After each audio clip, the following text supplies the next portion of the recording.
Am I wrong for calling my best friend dumb for marrying for love? I, 27 female, am in a very stable relationship with my fiancé, 29 female. Oh, whoa, double female. Hold up, gotta do it again. It took me off guard. I, 27 female, am in a very stable relationship with my fiancé, 29 female, for around 4 years, and we are planning on getting engaged eventually and then marrying. My best friend Chrissy, 27 female, has been with her own fiancé since they were 20. They only got engaged this year, and it was kind of weird how it took him so long to propose since he seemed to be financially stable and all. Throughout the years, I asked Chrissy why her fiancé hadn't proposed yet, and she kept insisting it was not just the right time, but she never said the reason why, just that it wasn't the right time. Eventually, he proposed in the beginning of 2022, and they're planning their wedding for next year. They decided to plan their engagement party during the summertime because due to busy schedules, they couldn't do it earlier. So their engagement party was this past Saturday, and her fiancé made a speech dedicated to her and mentioned pretty much the reasons they didn't get engaged sooner, and I couldn't help but pity my friend. So the reasons were that he didn't have a stable job for the first few years of their relationship and only jumped from position to position from Walmart to Target, etc. He hadn't finished his degree yet, so he had no higher education. He got his degree in 2019 and only then was able to get a proper job. He bragged and also thanked Chrissy for never giving up on him and growing with him, and how they helped each other form their amazing personalities and achievements, and how no matter what the future holds, he'll never forget. Aw, this is sweet. Why are you hating on her? My fiancé and I felt some type of way about it. Why? Some friends of mine and Chrissy agreed how Chrissy basically stayed with a broke man and waited 7 years, and we don't think that's something praiseworthy but pity-worthy. That's fucked up. Why would you say that? She was only 20. What? Of course he's broke at 20. As friends, we decided to explain to her our perspective of how we think it was ridiculous that she had to almost reach 30 to move on with her life and that man when someone else could provide what she needed much sooner. Ew, you guys are not nice. Chrissy always said how she wanted marriage and kids, and it's sad that she had to wait this long for this man to get his act together, and she didn't know her worth. She said she loves him and he's an amazing partner and wouldn't break up with him over his misfortunes, and what matters is that they love each other. Okay, Chrissy's a real one. Why are you guys hating on her? I don't understand. I told her it's dumb how she's marrying for love and not for stability, and how she's basically wasted herself for love, and how the first issue should be raised when he was working at Walmart and Target back to back. You cannot hate on someone working at Walmart and Target. Like, I don't understand. Sure, stability is important. I agree on that. But I think when you hit a certain age, when you're past like your mid-20s, like 25 and above, and you're dating someone new at that age, that's when financial stability and stuff is important. If you're not doing shit with your life at that point, what were you doing for the past 8 years, 5-6 years? This guy was working his ass off since he was 20. He got his degree when he was 24, if I'm doing the math correctly. I don't understand the problem. She called us all materialistic and classist and said she doesn't care if she struggles financially as long as she struggles with the right person who will value her emotions and listen to her. She said we are miserable bitches who will find no happiness in life and are very shallow. Could we be the assholes for criticizing her this way? Yeah, you are.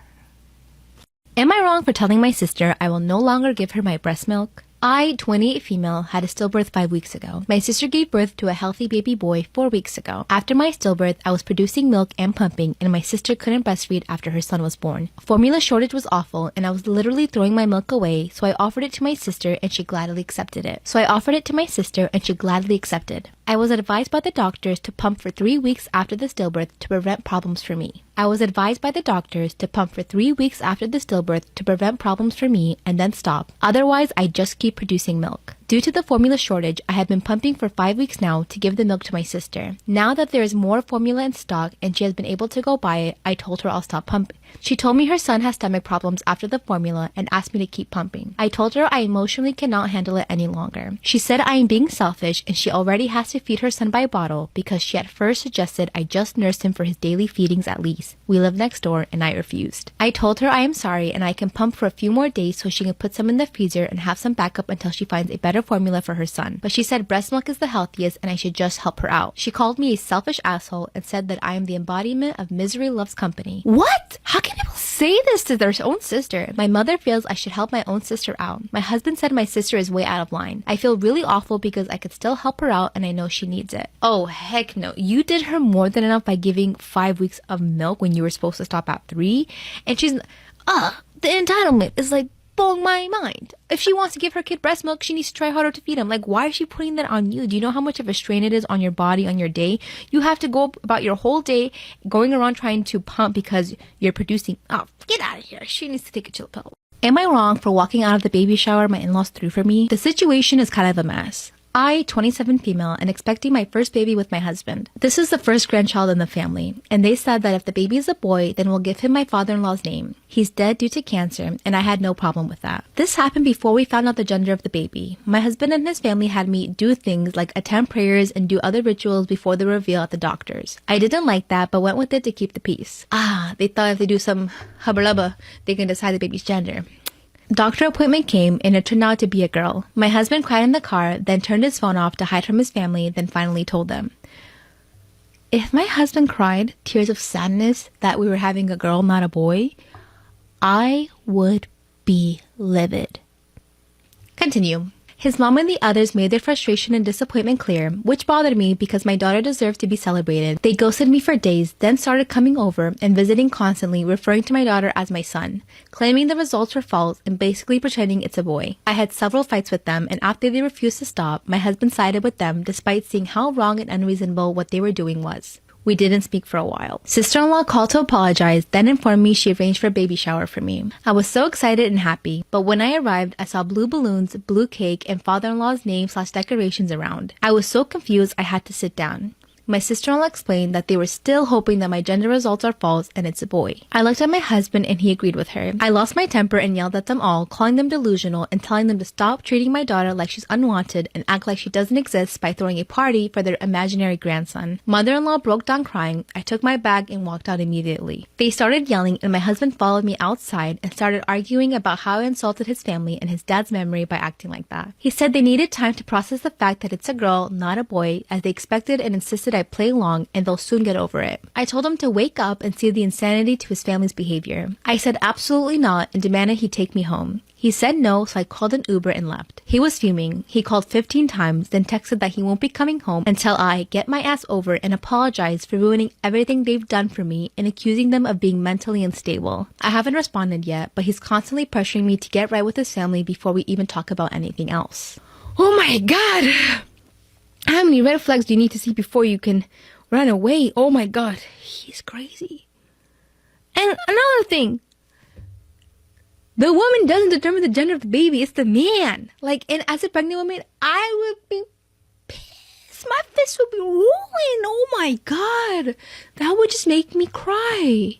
Tomorrow, I'm going to ruin his life. I have been with him for 3 years now. We planned on getting married when our lives settled down. I wanted to start a family with him. I loved him more than anyone else in this world. I've sacrificed so much for him, moved away from my home, turned down jobs so I could stay with him, and stood by his side as he started to go back to school. I gave him my world, and he cheats on me. I found out over a month ago. The scumbag got cocky and I found out that he was cheating on me with 2 different women. One is a TA at his university. The other is his best friend's girlfriend. I am livid. I write this post choking back venom. I loved him so much. He was my world, but now he will be the world I burned to nothing but ash. I've paid for everything since he quit his job last year to go to school. I was more than happy to help him. I make enough to support us both. The only upside is that the student loans are in his name with no connection to me. It will hurt to push the scumbag out to sea, but I will survive. I have held out for a month, enough time to create what I call the day his world burns. Tomorrow we are hosting a party. I arranged for his family to come, but my family will sadly not be able to make it. I have packed everything valuable already and the suitcases in the back of my car. My brother will come during the event tomorrow to take the car that is in my name that the dirtbag drives to my parents' house. The joint account, which is all my money anyways, is already empty. The event will be great, and he thinks it's for us to announce our engagement to his family. What will happen in reality is I will announce my departure from his life. I have already taken a job out of state and have lined up a new place to live.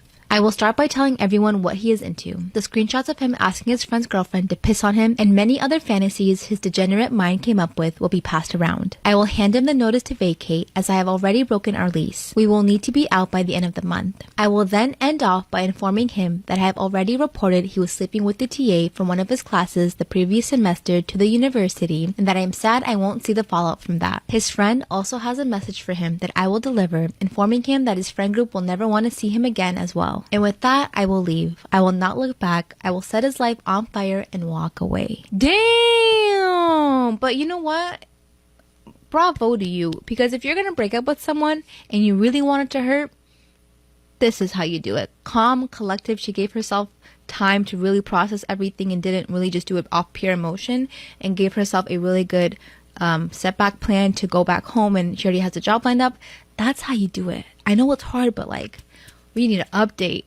Am I wrong for paying for another bride's wedding dress, but not my daughter's? My husband and I worked hard and managed to become financially secure adults after both of us grew up in poverty. We raised our children to work hard. We did not spoil them or provide them with a lavish life. As teens, they all had part-time jobs, but we did purchase them their own used cars, which they were required to maintain. We also paid for college and we paid for our oldest 2 kids' weddings. However, we were merely the ones paying and we did not provide any input or suggestions unless asked. The only thing we didn't pay for their weddings was our son's tuxedo and our oldest daughter's wedding dress. Our youngest daughter, Michaela, is engaged and we are paying for her wedding with the exception of her dress. She must buy her own wedding dress. Michaela invited her dad and I to watch her try on dresses with the bridal party. She found a beautiful dress in her budget and we were so honored to have been allowed to take part in her finding the dress and seeing herself as a bride. Hey, I really like these parents. They sound really dope. While there, I complimented another bride on a dress she was wearing, and her mother and I struck up a conversation where I learned that the family was low income and both the bride and groom and their bride's parents had taken out loans to have a beautiful wedding.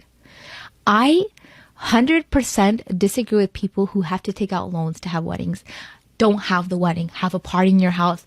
Go hurrah, buy a cheap white dress from like Ross or something, but you should never take out loans. That's how the system destroys us, because society has brainwashed us into thinking that you have to have this lavish lifestyle wedding. Why would you put yourself into debt over one night? Like, why? The bride is also plus sized, and I learned that she had been to 6 different stores and there had only been a few options for her size and all of them had just been awful. The bride ended up falling in love with the last dress she tried on, but was heartbroken to learn that the consultant had misread the price tag and the dress was actually $1,000 over budget. And with alterations to make it her size, it was another $1,400. The bride took the dress off and said she tried to find something online. I grew up poor and I was also a chubby kid. I was bullied and I was very unhappy. I always wanted more, and in this bride I saw myself, and I didn't want her to have to settle for a dress that fit versus a dress that she loved. So while my daughter was changing, I asked the other bride if I could pay the difference on her dress. It was very emotional. We all held each other and cried. She accepted. See, that's such a nice gesture though. Like, that is really sweet. I very happily paid the difference on her dress. Her mother, herself, and I are now friends on Facebook, and my husband and I have been invited to the wedding, which we will gladly attend. I felt very honored to have been allowed to help this girl in a very small way, but being invited to her wedding was so unexpected and amazing. When Michaela found out about this, she threw a fit and said that I obviously had shown how I truly feel about her wedding and herself,